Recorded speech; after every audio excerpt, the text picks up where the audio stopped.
Alright, thank you, Lionel.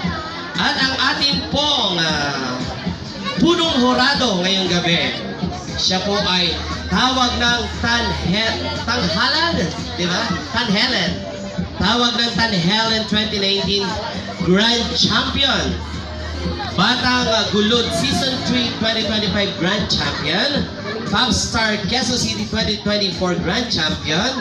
And ABS-CBN It's Showtime, tawag ng Tanghalan, 3-time contender.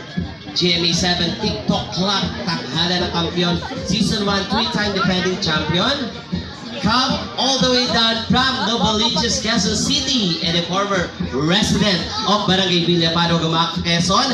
Palakpakan ho natin ang ating punong horado, Mr. Wilson Berrano.